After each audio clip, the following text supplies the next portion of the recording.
आवाज आ रही है, क्लियर है? हेलो। जी सर, क्लियर है। जी सर। ओके। अच्छा, इसमें कोई अभी तक कोई क्वेश्चन हो?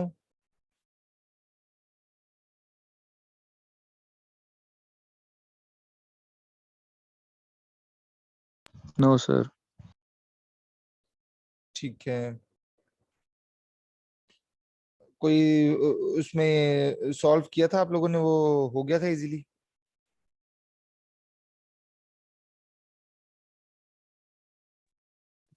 न्यूमेरिकल सर रिपीट करिए। न्यूमेरिकल सॉल्व क्वेश्चन किए थे? रिपीट न्यूमेरिकल सॉल्व किए थे, इजीली हो गए थे सॉल्व? सर उस दिन वाले यस कर सर। लिए पीछे आपने जब कहा Yes, था sir. आपको पर्सनल में मुझे आए थे, बिल्कुल आए हैं, बहुत सारे पर्सनल मैसेजेस आए हैं।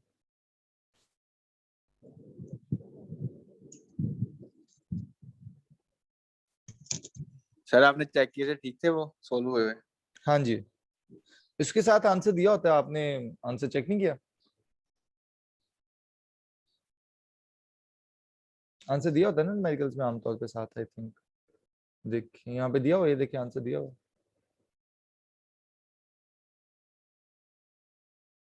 आप लोगों का आंसर डिफरेंट था?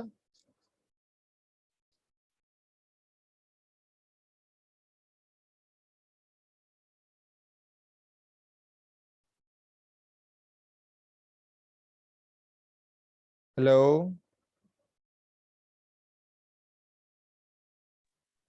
नहीं आवाज आ सर, रही जो है आप लोग? पिछले तो सेम ही था। हाँ बस ठीक है फिर तो, ओके। मैं वही देख रहा था, तकरीबन ठीक थे सबके, सही मेथड भी ठीक था। अच्छा, नेक्स्ट हमारा जो टॉपिक है that is basically related to protection of bus bars and lines. इस वीक में हमारा एक क्विज भी प्लान है, तो वो भी, उसके लिए भी हम इंशाल्लाह यानी याद रखिएगा, आप कोई जुमे को 2 से 3 कर लेंगे क्विज, ठीक है? या कोई और डेट जो भी है, या आई थिंक थर्सडे को हमने किया था 12 से 1 ऐसे कुछ था ना, जब आप फ्री होते हो। तो वो लास्ट चैप्टर में से जो है ट्रांसफार्मर अल्टरनेटिव्स की प्रोटेक्शन में से, वहां से होगा।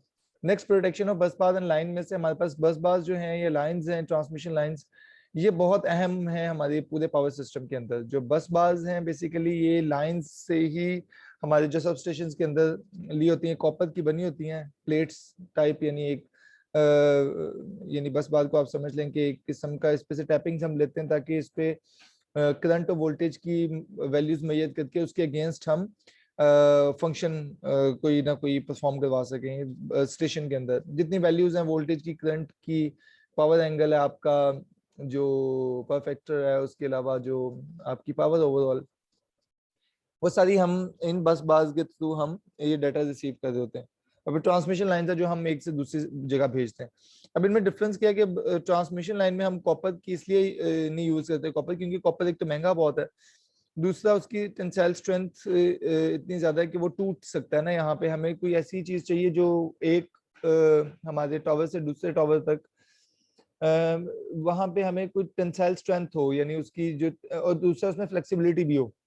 तो इसलिए हम एल्यूमिनियम को आमतौर पर यूज करते हैं, और उसके अंदर स्टील को हम रीइंफोर्स करते हैं उसकी टेंसाइल स्ट्रेंथ को बढ़ाने की, क्योंकि अकेला एल्यूमिनियम भी उसकी टेंसाइल स्ट्रेंथ इतनी एनफ नहीं होती। तो इसलिए हमें और सेकंड, कॉपर की प्राइस भी बहुत हाई है, तो इस वजह से हम उसको कॉपर क्यों नहीं यूज करते। तो दोनों की प्रोटेक्शन अलग अलग है। अब प्रोटेक्शन अलग अलग क्यों? कि बस बात प्रोटेक्शन में आमतौर पे आपके पास सब स्टेशन के अंदर ही करीब करीब ही लाइंस होती हैं, और आप वहां पे यानी आप समझेंगे आपको बहुत ज्यादा डिस्टेंस नहीं होता जहां पे इन आउट आप अगर चेक करना चाह रहे हैं करंट्स को। जबकि लाइंस जो हैं, प्रोटेक्शन ऑफ लाइंस के लिए हमें ऐसा सच नहीं है कि जैसे हम मर्ज प्राइस सर्कुलेटिंग स्कीम यूज करते थे ट्रांसफार्मर और अल्टरनेटिव्स के लिए, वो हम लाइंस में इसलिए नहीं यूज कर सकते कि लाइंस के लिए फिर बहुत लंबी लंबी पायलट केबल चाहिए जो सिटीज को कनेक्ट कर सके। तो इसलिए बस बार की प्रोटेक्शन और तरीके से होगी और लाइंस की प्रोटेक्शन और तरीके से होगी। ऑल्दो हम इन दोनों को तकरीबन सेम कंसिडर करते हैं, बस बार को, लाइंस को, लेकिन प्रोटेक्शन के पॉइंट ऑफ व्यू से इनको अलग अलग हम कंसिडर करेंगे। जनरेटिंग स्टेशन, सब स्टेशन जो बस बार होती है, इसका मेन मकसद ये होता है कि हम उन पे टैपिंग लेके उनसे हम आउटपुट ले सकें। लिंक है ये इनकमिंग आउटगोइंग सर्किट्स का, तो हमें इंफॉर्मेशन मिलती है कितना डाटा आ रहा है, कितना डाटा जा रहा है, तो वो हमारे पास रिकॉर्ड करने के लिए एक बड़ा अच्छा एक सुटेबल वे है। और ये आमतौर पे कॉपर की होती हैं, जो हमारे यहाँ पे सब स्टेशन में भी बस बार आपने देखी होंगी। फॉल्ट अगर किसी बस बार पे आ जाता है और डैमेज कर देता है, क्योंकि बस बार पे फॉल्ट आने का मतलब है कि आपकी सप्लाई डैमेज हो जाएगी इन आउट पे, तो इसका मतलब है हमें फौरन एक प्रोटेक्शन ऐसी होनी चाहिए जो उस फॉल्टी बस बार को पूरे सिस्टम से अलग कर दे, नहीं तो फॉल्ट हर जगह पेनिट्रेट करेगा। तो बस बार जोन में बस बार ही इंक्लूडेड नहीं होती, बल्कि आइसोलेटेड स्विचेस, सर्किट ब्रेकर्स और कनेक्शन, ये सब कुछ उसके साथ यानी कनेक्टेड होते हैं। तो अगर कोई फॉल्ट टाइम पे रिमूव ना हो तो ये सारी चीजें खराब हो सकती हैं, ठीक है। Fault in any given section, all circuit equipment must be tripped out to give complete isolation. तो switches, circuit breakers, associated connections, तो ये सारे हम उसको बस बार को क्लियर करने के लिए इन सबको इन एक्शन आना पड़ता है। स्टैंडर्ड कंस्ट्रक्शन बस बार की बहुत हाई है, इसके स्टैंडर्ड्स बहुत हाई होते हैं, ठीक है। कि बस बार जो हालांकि जो कंस्ट्रक्शन बस बार की जितनी हाई होती है, इसलिए इसके साथ एसोसिएटेड फॉल्ट्स बहुत लो होते हैं, बहुत रेयर, ना होने के बराबर। तो possibility of damage and service interruption from even a rare bus fault, अब होते तो रेयर हैं, लेकिन हम यहाँ पे जो एक लाइन पड़ी है that is basically incoming and outgoing circuits को कनेक्ट कर रहा है। अब ऐसी चीज जो इनकमिंग और आउटगोइंग सर्किट्स को कनेक्ट कर रही है, वही अगर बीच में से डिस्कनेक्ट हो जाए या उस पर फॉल्ट आ जाए, तो ये फॉल्ट कहीं भी पेनिट्रेट करके कितनी बड़ी डिस्ट्रक्शन कॉज कर सकता है। तो इतनी सोफिस्टिकेटेड और इतनी हाई स्टैंडर्ड्स कंस्ट्रक्शन के बावजूद इसका जो फॉल्ट इम्पैक्ट है वो इतना हाई है कि इस पे हमें बहुत केयरफुल यानी डिजाइन करना पड़ता है, ताकि प्रोटेक्शन हमें बहुत इसको अच्छे तरीके से प्रोटेक्शन प्रोवाइड करनी पड़ती है। तो इम्प्रूव्ड रिलेइंग मेथड डेवलप हुए हैं और मोस्ट कॉमन स्कीम दो हैं, differential protection of bus bar protection. जो differential protection that is basically dependent upon same scheme, जो टोटलाइज करंट या algebraic sum of all the currents must be equal to 0, उस पे डिपेंड कर रही है। तो मेन सिटी जो है दैट इज बेसिकली हमने इसको इस तरह सिटीज की सिलेक्शन करनी है कि these two CTs must be equal to the this CT rating के हिसाब से। तो this current through this CT must be equal to the, यानी current going into and out of the CT must be equal. तो इनका इस वजह से फिर जो रिजल्टेंट है that will flow into this relay. तो सम ऑफ करंट 0 होगा, algebraic sum of current will be 0, जैसे मल्टीप्लाई सर्कुलेटिंग स्कीम में था। तो इस सेंस में हम अब ये यहाँ पे बस बार के केस में तो ये हो सकता है, लेकिन आप ये देखें अगर ये ट्रांसमिशन लाइंस बहुत लॉन्ग हो तो इसका मतलब हम उसको नहीं कर सकते थे कि बस बार है, उस बस बार के इनकमिंग और आउटगोइंग पे हमने ये लगा दी है सिटीज, तो वो करीब करीब ही कहीं होंगी, वहीं सर्किट ब्रेकर से साथ एसोसिएटेड हमने सिटीज लगा दी। तो उसका रिजल्टेंट करंट इसमें से फ्लो करेगा। जब नॉर्मल कंडीशन होंगी, कोई करंट फ्लो नहीं कर रहा, रिले का कॉइल अनएनर्जाइज्ड है, ट्रिपिंग नहीं होगी, जब कोई करंट फ्लो करेगा तो ये ट्रिप हो जाएगा। तो प्रोटेक्टिव रिले कनेक्टेड है, all CTs must be capacitives of the same current, extreme fault conditions is equal to the if fault occur no longer will be equal, ठीक है, सिंपल है।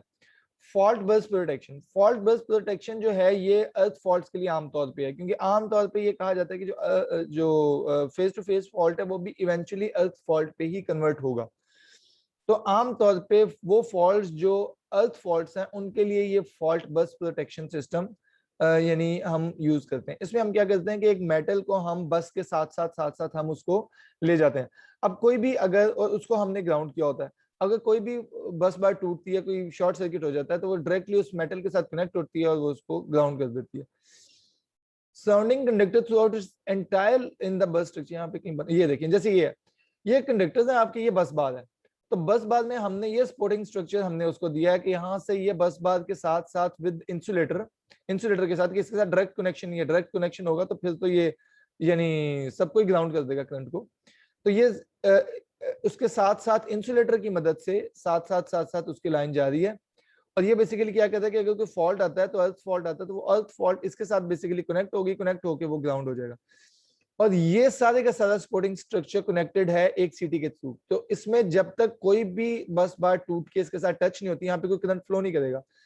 तो जैसे ही इसके साथ कोई टच होगा, क्योंकि ये भी ग्राउंडेड है, तो जैसे टच होगा इसके साथ ये टूट के या फिर कोई भी ऐसा सिनेरियो हो कि आपस में शॉर्ट हो जाए, तो इसमें करंट फ्लो करेगा। करंट फ्लो होते ही ट्रिप सर्किट एनर्जाइज और फिर टू द सर्किट ब्रेकर। तो यहाँ पे हम देख भी लेते हैं कि this can be achieved by earthed metal barrier, जिसको फॉल्ट बस कहते हैं।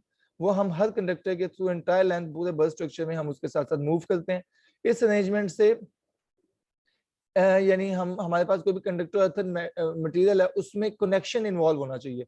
अगर ये कोई भी ऐसा फॉल्ट हो जिसमें कनेक्शन इन्वॉल्व ना हो, कि वो इसके साथ टच ना हो, तो ये काम नहीं करता। ये सारा इसलिए लिखा हुआ है अगर must involve a connection between conductor earth and metal. Directing the flow of current, it is possible to detect the fault, determine their location। अगर आप अर्थ फॉल्ट करंट को उसको देख सकें कि किस तरफ को जा रहा है from in this side clockwise anti clockwise, तो हम पॉसिबली उसको डिटेक्ट कर सकते हैं फॉल्ट्स क्या है और लोकेशन क्या है। ये आपकी स्कीमेटिक शो कर रहा है और relay is connected across the secondary, ठीक है, वो यहाँ पे नीचे उसने लिखा हुआ है। तो that is all for this lines protection. However these are totally different from this bus bar protection, क्योंकि इसके हम अभी तक कोई भी क्वेश्चन आप पूछ सकते हैं। Sorry for that, any question?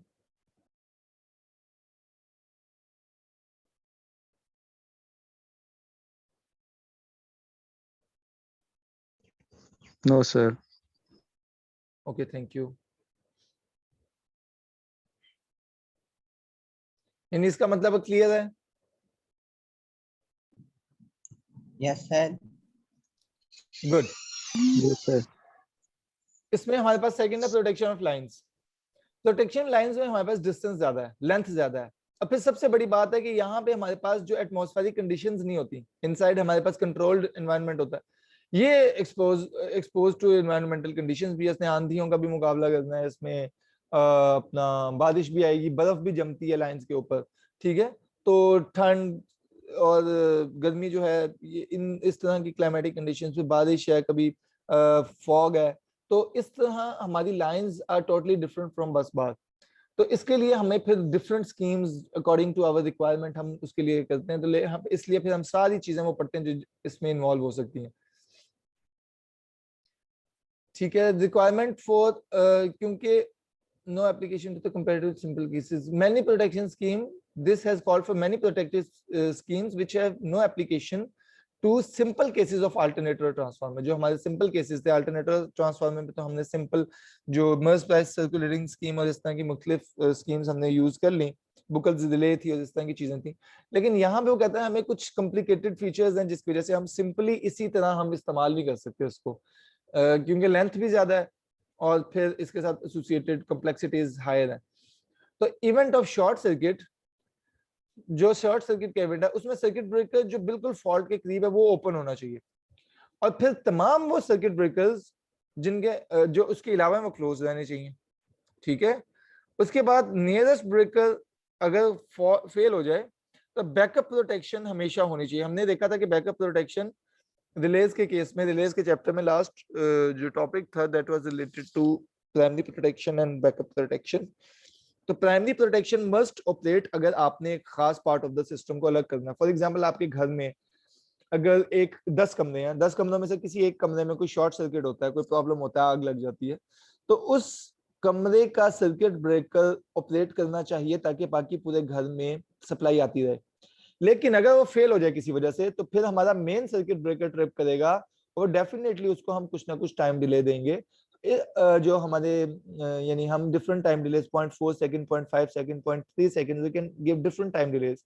तो हम अपनी रिक्वायरमेंट के मुताबिक डिफरेंट टाइम डिलेस दे सकते हैं। यानी अगर आपकी जो कमरे की प्रोटेक्शन है वो 0.5 सेकंड्स पे ऑपरेट करने के लिए बनी है, तो आपकी जो मेन बैकअप प्रोटेक्शन होगी, जो मेन सर्किट ब्रेकर होगा पूरे घर का, वो 1 सेकंड पे ऑपरेट करेगा। यानी 0.5 सेकंड्स उनको देगा, एनफ टाइम देगा ताकि वो ऑपरेट कर ले। नहीं होगा फिर, लेकिन उसका नुकसान क्या होगा बैकअप प्रोटेक्शन का, कि पूरा घर आपका शट डाउन होगा।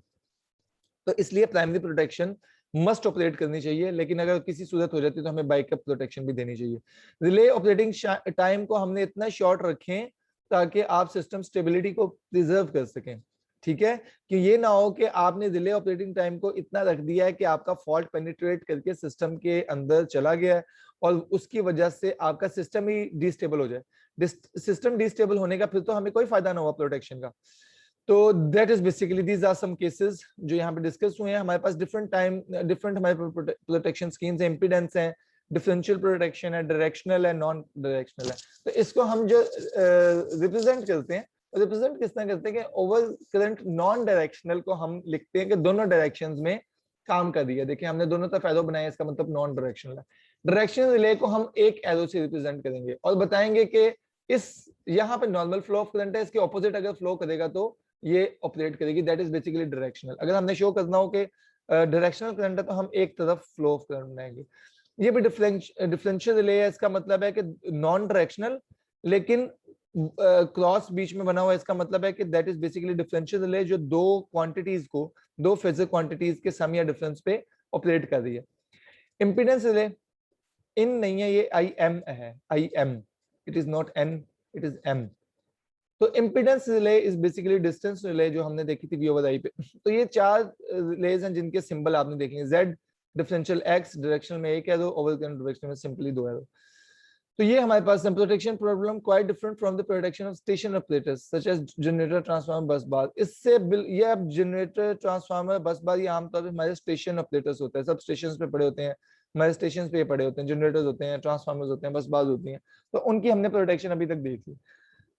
जबकि डिफरेंशियल प्रोटेक्शन एक आइडियल मेथड है लाइंस के लिए, लेकिन वो बहुत अब एक्सपेंसिव बहुत है, एक एक्सपेंसिव बहुत है। अब सोचेंगे दो लाइंस एक सेवरल किलोमीटर्स अपार्ट हों, ठीक है, तो कितनी कॉस्टली पायलट वाइज रिक्वायर्ड होगी उसके लिए। और फिर सबसे बड़ी बात यह भी है कि अगर पायलट वाइज के अलावा आपने चूंकि डिफरेंशियल प्रोटेक्शन में एग्जैक्ट बैलेंस भी अचीव करना होता है दोनों सिटीज का, वो भी फिर उसी हिसाब से प्रॉब्लम करेगा।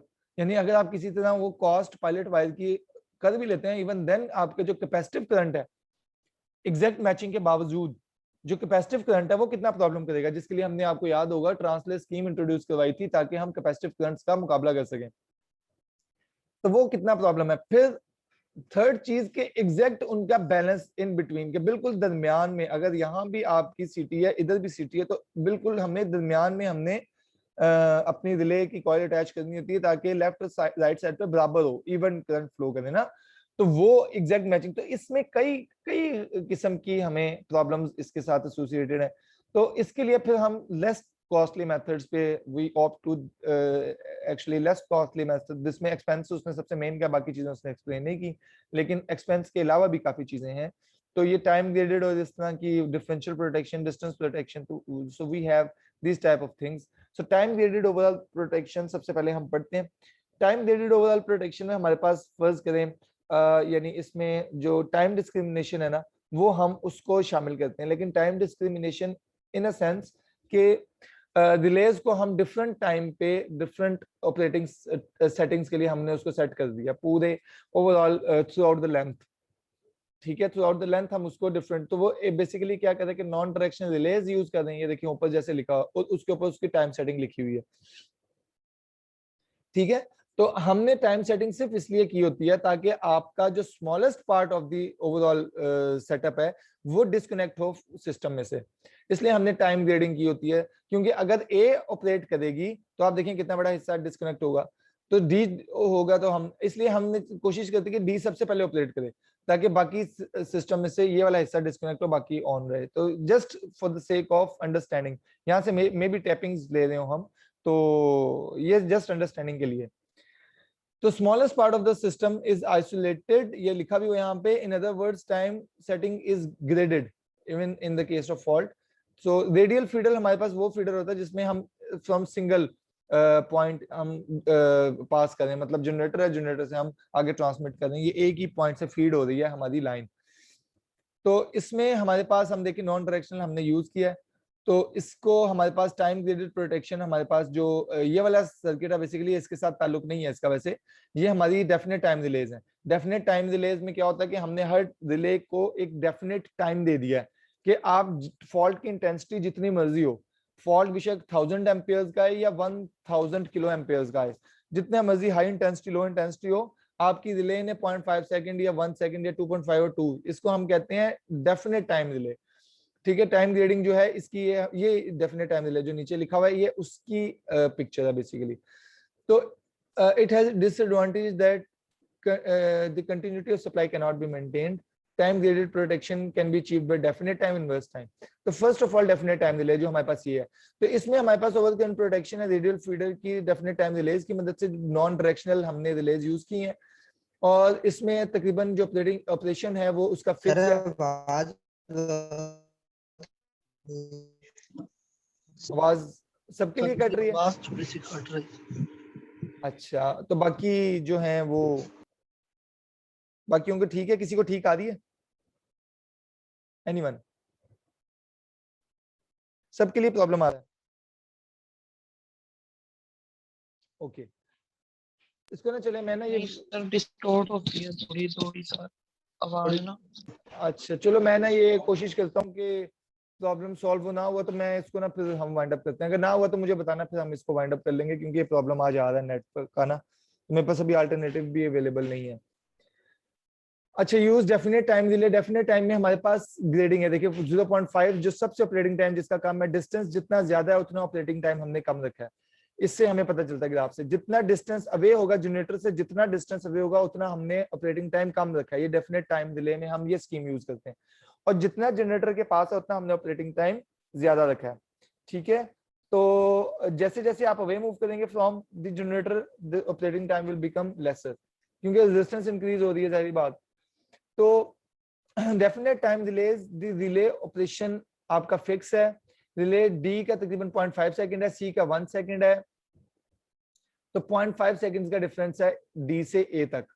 ठीक है, तो अगर आपका फॉल्ट इस सेक्शन में आता है डी में, ठीक है, तो तकरीबन 0.5 सेकंड्स लेगा वो इस फॉल्ट को क्लियर करने के लिए। ओके, क्योंकि बाकी सबका 1 सेकंड 1.5 2 सेकंड, बाकी सबका ऑपरेटिंग टाइम हायर है, तो तकरीबन 0.5 सेकंड लेगा। अगर ये फॉल ये नहीं किसी सूरत ऑपरेट कर सकता, तो 0.5 सेकंड से नेक्स्ट जो हमारा टारगेट है दैट इज 1 सेकंड, और वो जो बिल्कुल उसके साथ है, तो इसका मतलब है 1 सेकंड लेगा इस डीई पे फॉल्ट क्लियर करने के लिए। सीई फिर ये पूरे का पूरा सेक्शन इन्वॉल्व हो जाएगा, एक किस्म की बैकअप प्रोटेक्शन है डी की। ठीक है, लेकिन अब इसका जी जी जी प्लीज।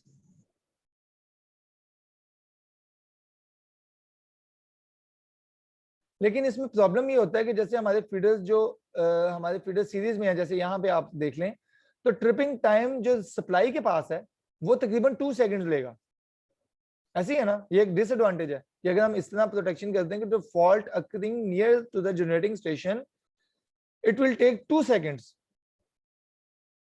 ओके, तो आमतौर पे ये फॉल्ट वैसे यहाँ पे इतना ज्यादा फॉल्ट वगैरह ऐसा नहीं आता, लेकिन फिर भी अगर फॉल्ट आए तो फिर आप देखें इसका सबसे बड़ा डिसएडवांटेज ये है number of feeders in series, tripping time for fault near the supply end becomes high. However, in most of the cases, it is necessary to limit the maximum tripping into 2 seconds. This disadvantage can be extended by use of inverse time delay. जो inverse time delay इसने second आपको बताया, वो कहता है इस problem को हम inverse time delay की मदद से सॉल्व कर सकते हैं। अब इनवर्स टाइम डिले का मतलब क्या है बेसिकली, अगर आप इसको गौर से देखें फॉल्ट को, जैसे जैसे आप डिस्टेंस अवे मूव कर रहे हैं तो ऑपरेटिंग टाइम आपका क्या हो रहा है, आपका ऑपरेटिंग टाइम इंक्रीज कर रहा है। ओके, तो operating time is basically increasing for the distance if you are moving it away, A B and C. अब यहाँ पे आप मूव फर्ज करें, आप यहाँ पे हैं, हियर यू आर, तो यहाँ पे सबसे पहले जो डिले है दैट इज बी एंड सी यहाँ पे, लेकिन इसका जो ओवरऑल मैकेनिज्म है वो इस तरह है कि जनरेटिंग स्टेशन से चूंकि हम टाइम उसको डिस्टेंस को हम फॉलो कर रहे हैं, या डिस्टेंस हम उसको क्या कहते हैं, उसको डिस्टेंस को हम मॉनिटर करना चाह रहे हैं, तो due to the you can say the distance between generating station and this fault, तो ये बेसिकली ज्यादा फॉल करेगा under category A and B instead C, क्योंकि सी से ये fault in case C is more away from generating station C, तो time inverse relay है, जितना फॉल्ट उस रिले से किसी पर्टिकुलर रिले से अवे होगा, ठीक है, या आप जनरेटर का उसको एज अ रेफरेंस यूज कर लें, तो उतना ही टाइम आपका यू कैन से कि वो as a first end of protection, it will be used as a first end of protection. तो आवाज आ रही है अभी क्लियर है? मुझे लग रहा है आवाज का अब स्टिल प्रॉब्लम है।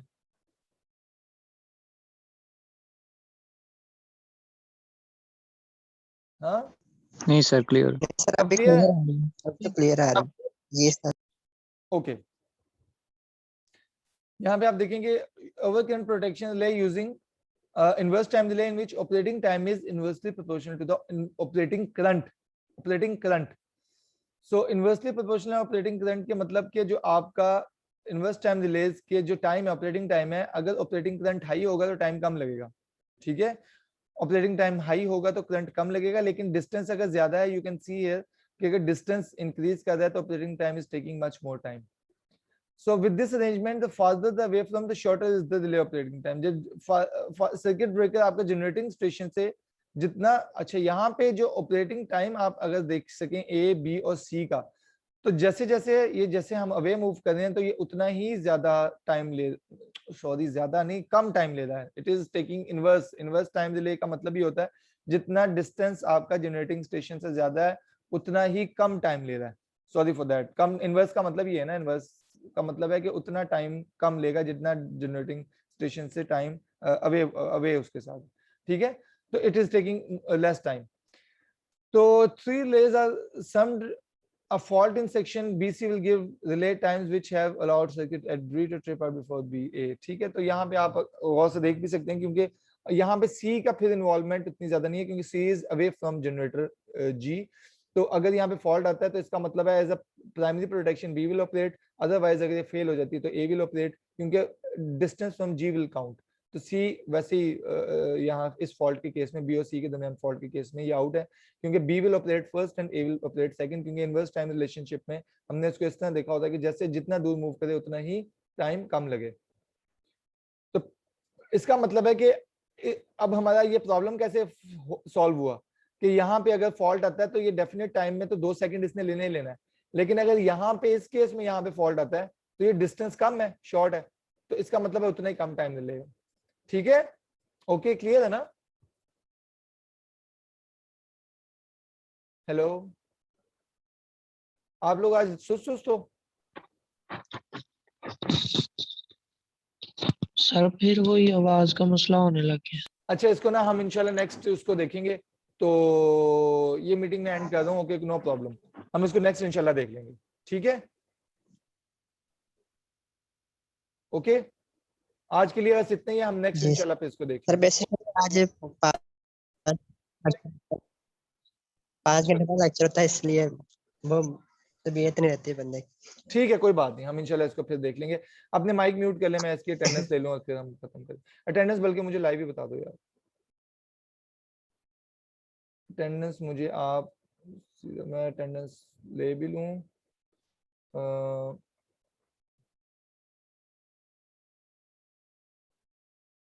और मुझे लाइव अटेंडेंस भी आप लगवा दो। Just a second.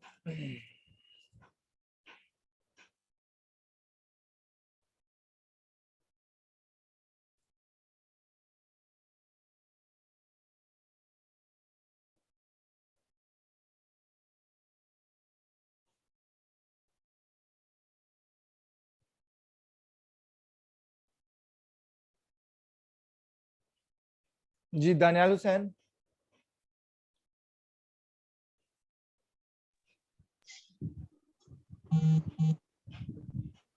Jahangir.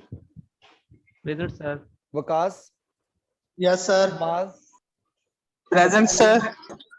Saad Shaheen. Yes sir. Miraj Yes, Ali. Present sir. Badarman Zaidi. Abdul Basit. Suhail Afzal. Present sir. Suhail Afzal है? उसकी आवाज नहीं आई आज, वो हो तो वैसे क्लास में चुप रह नहीं सकता। मोहम्मद हमजा। हाफिज यस तलहा। सर। तलहा भी नहीं है। तलहा की तबीयत कैसी है? इसमें शो हो रहा है। सुहेल शो सर है। तलहा भी यस कह रहा है, तलहा भी प्रेजेंट है। ओके, वकार। तलहा कैसे यस कह रहा है वो मैसेज में? नहीं, उसने अभी बोला था। अच्छा अच्छा, ठीक है। Waqar. Malik Mateen. Present sir. Jawad Fazal. Present sir. Sharafat. Present sir. Musa Imran. Present sir. Tipu. Yes Ghulam sir. Murtaza. Yes sir. Okay, Aftab Asghar. Talha Shakeel. Yes sir. Yes sir. Present. Hamza bin Sajjad. Haider Ali. Yes sir. Haider Ali है, हमजा बिन सज्जाद नहीं है। मोहम्मद नफीस। जी सर, हैदर अली है। हाँ जी हैदर अली है, हमजा नहीं है। मोहम्मद नफीस है, Mohammad Shakeel, Yes, sir. Okay, Juhaib Ijaz है, Yes, मोहम्मद अबदाद, मोहम्मद अवैस तारिक मैंने देखा था, आई थिंक अवैस तारिक है भाई क्लास में, नहीं है? सर तला भी मीटिंग मीटिंग पता के नहीं बीच कैसे है। तला शकील तो है, हमजा बिन सज्जाद एब्सेंट है, अबदाद एब्सेंट है, अवैस तारिक एब्सेंट है, मोहम्मद वक्कार एब्सेंट है, सुहेल अफजल एंड दानियाल हुसैन। ओके चलें, ठीक है जी, टेक केयर, अल्लाह हाफिज। सर आपने मॉक के एग्जाम नंबर डिस्कस कर लिए थे? मैं कर लेता हूँ इंशाल्लाह, मैं अभी आज कल कर लूंगा अब इंशाल्लाह, ठीक है। अब वैसे अटेंडेंस में कोई प्रॉब्लम नहीं हुआ नेट का? Okay sir. ठीक है, अल्लाह हाफिज।